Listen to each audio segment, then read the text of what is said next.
लेकिन अब बात कर रहे थे एक और चुनावी स्टेट मध्य प्रदेश की। 230 विधानसभा की सीटें हैं, लेकिन दोनों ही दल कोशिशें तो कर रहे हैं और इसी बीच राहुल गांधी ने कास्ट कार्ड खेल दिया है। दरअसल उन्होंने जातीय जनगणना का मुद्दा एक बार फिर से उठा दिया। जातीय जनगणना को देश का एक्सरे राहुल गांधी बताते हैं। जातीय जनगणना पर नहीं बोलते पीएम मोदी, ये उन्होंने कहा। हालांकि वो बात अलग है कि प्रधानमंत्री ने कहा है कि मेरे लिए जो सबसे बड़ी आबादी है जिसको हक मिलना चाहिए वो है गरीबी का। केंद्र को जातीय जनगणना के लिए मजबूर करेंगे, ये भी राहुल गांधी ने कहा है। हालांकि जातीय जनगणना एक ऐसा मसला है जिसको लेकर सियासत बेहद तेज है।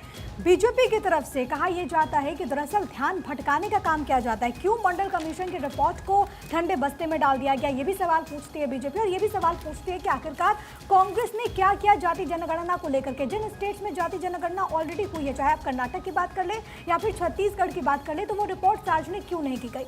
2011 में जब जातीय जनगणना कराई गई तो वो रिपोर्ट क्यों ये कहा गया कि तकनीकी खामी, और उसको क्यों नहीं पब्लिक प्लेटफॉर्म पर रखा गया। दूसरी तरफ राहुल गांधी कह रहे हैं कि जातीय जनगणना बहुत ज्यादा आवश्यक है बिहार के बाद, क्योंकि आपको मालूम है कि बिहार में पहला ऐसा स्टेट है जहां पर जातीय जनगणना की जो रिपोर्ट है वो सार्वजनिक की गई है। उसके बाद से कई राज्यों में, छत्तीसगढ़ में भी इसको लेकर के पहल, एमपी में तो खुद प्रियंका गांधी वाड्रा ने कह दिया कि हमारी सरकार आएगी तो जातीय जनगणना हम छत्तीसगढ़ में यहाँ पर भी करवाएंगे। दूसरी तरफ हम देखते हैं राजस्थान में, तो वहां पर भी मुख्यमंत्री इस बात का ऐलान कर चुके हैं। बीते दिनों आदेश भी सामने आ गया था। लेकिन अब सवाल यह है कि क्या इलेक्शन में, यानी कि इन 5 राज्यों के चुनाव में जातीय जनगणना बहुत इंपॉर्टेंट मुद्दा बनेगा क्या साक्षी? बिल्कुल प्रिया, लेकिन बड़ी बात यह है कि वही कांग्रेस पार्टी है जिसने आज से, अगर हम पीछे जाएं और साल 1990 के दशक की बात करें, तो तब राजीव गांधी का रुख कुछ और था, उनका स्टैंड कुछ और था। लेकिन अब वही कांग्रेस पार्टी जब 2023 का चुनाव आता है, जब उनको लगता है कि हो सकता है ये एक ऐसा टूल साबित हो जिससे हम जीत हासिल कर सकते हैं, तो वो जातीय जनगणना को आधार बनाकर उसकी आड़ में चुनाव लड़ती हुई नजर आ रही है। अब ये आड़ में जो चुनाव लड़ने की कोशिश की जा रही है कांग्रेस पार्टी या फिर तमाम उन पार्टियों के द्वारा, बिहार में जातिगत जनगणना का सर्वे सामने आने के बाद में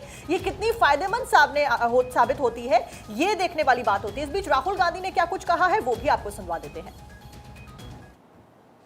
जाति जनगणना की मैंने बात कर रखी, पार्लियामेंट में रखी, हम करवाएंगे, चाहे बीजेपी करवाए ना कराए, हम उन पे ऐसा दबाव डालेंगे उनको करना ही पड़ेगा। अगर नहीं करेंगे परे हो जाओ, हम करेंगे।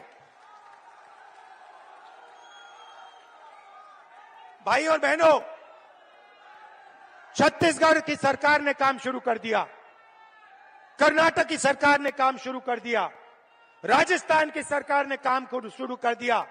कहां तक भागेगी बीजेपी, कहां तक दौड़ेंगे?